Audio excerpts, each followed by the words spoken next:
임신은 임산부 및 가족들에 있어서는 큰 기쁨이자 축복입니다. 그런데 한편으로는 임신 시에 신체적으로 많은 변화가 일어나게 되고 또 다양한 환경에 변화가 있을 수 있기 때문에 여러 가지 두려움과 걱정이 동반되는 것도 사실입니다.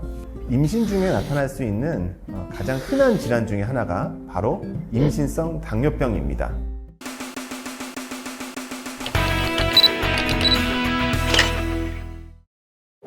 안녕하세요. 서울대학교 병원 내분비대사내과 곽수원 교수입니다.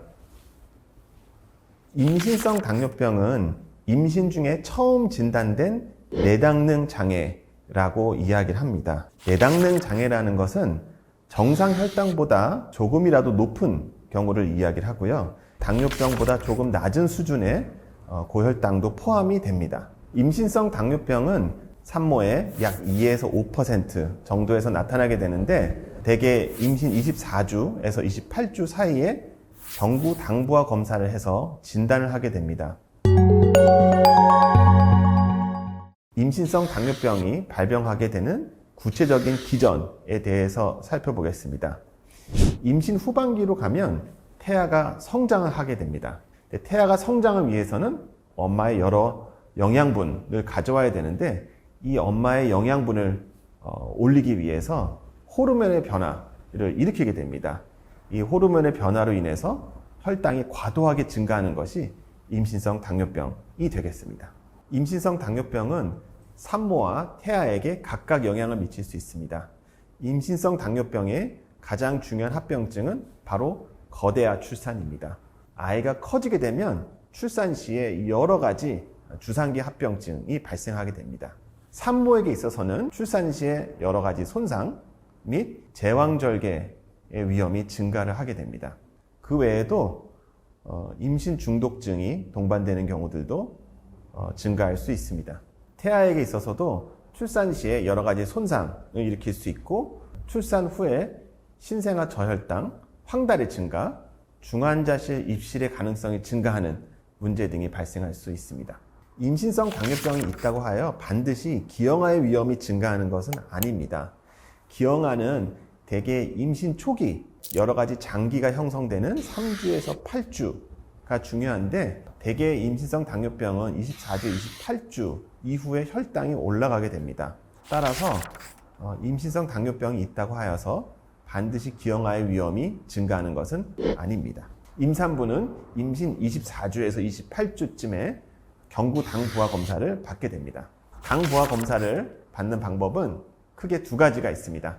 하나는 원스텝으로 2시간 소요되는 75g 당부화 검사를 하는 것이고 다른 하나는 투스텝으로 3시간이 소요되는 100g 당부화 검사를 하는 것입니다. 보다 많이 사용되는 투스텝 검사는 먼저 50g 경구 당부화 검사로 스크리닝을 하는데요. 이때 포도당 농도가 130 혹은 140 이상이면 이상이 있는 것으로 보고 확진 검사를 시행하게 됩니다. 다만 당뇨병의 가족력이 있거나 비만하거나 이전 임신 시에 임신성 당뇨병 이력이 있었던 경우에는 보다 일찍 임신성 당뇨병 검사를 하는 것이 도움이 될 수 있습니다. 임신성 당뇨병이 진단되었다고 지나치게 걱정할 필요는 없습니다. 관리를 잘하면 산모와 태아 모두 건강을 지킬 수 있습니다. 임신성 당뇨병을 진단받으면 크게 3가지를 관리를 해야 됩니다. 첫 번째는 식사 관리, 두 번째는 운동, 세 번째는 혈당 측정입니다. 식사 관리는 임상 영양사와 면담을 통해 본인의 식습관, 영양 상태를 평가하고 임신 중에 이것을 어떻게 관리할지 계획을 세워야 됩니다. 임신 중 식사요법의 팁으로는 혈당이 많이 올라가지 않도록 삼시세끼를 골고루 나눠서 드시고 필요한 경우에 간식을 통해서 식사를 조금 더 배분할 수 있습니다. 또한 탄수화물 양을 약간 줄이는 것도 혈당 조절에 도움이 될 수 있습니다.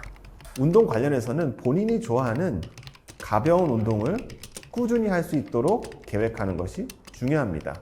마지막으로 혈당 측정은 자가 혈당 측정기를 통해 식전, 식후 혈당을 측정하고 기록해 두는 것이 필요합니다. 임신 중 혈당 조절의 목표는 공복 혈당 95mg/dL 미만, 식후 1시간째 혈당 140mg/dL 미만, 혹은 2시간째 혈당 120mg/dL 미만을 유지하는 것이 되겠습니다. 많은 경우 식사와 운동 요법만으로 이러한 목표 혈당에 도달하는 것이 가능합니다. 하지만 식사와 운동 요법만으로 목표 혈당에 도달하지 못하는 경우 인슐린 치료가 필요할 수 있습니다. 만약 목표 혈당을 벗어난 경우가 30에서 40% 이상일 경우 인슐린 치료로 진행을 하거나 인슐린 치료 횟수를 증가시키거나 인슐린 용량을 늘리는 것이 필요할 수 있습니다. 또한 주기적으로 초음파를 시행하여 아이의 복부 둘레를 확인하고 주수에 비하여 75% 혹은 90% 이상이 되지 않도록 해야 합니다. 출산 후 90% 이상은 임시성 당뇨병이 없어지게 됩니다. 하지만 약 10%에서는 당뇨병이 남아있는 경우도 존재합니다. 따라서 출산 후 2달 혹은 3개월 뒤 당부화 검사를 다시 해서 정상 혈당을 회복하였는지 확인하는 것이 필요합니다. 최근 고령 산모 및 비만인 산모가 증가하면서 임신성 당뇨병이 증가하고 있습니다. 임신성 당뇨병이 발생하더라도 내분비 대사내과, 산부인과 진료를 잘 받으시면 건강하고 행복한 임신과 출산을 경험하실 수 있을 것입니다. 지금까지 내분비 대사내과 곽수원이었습니다. 감사합니다.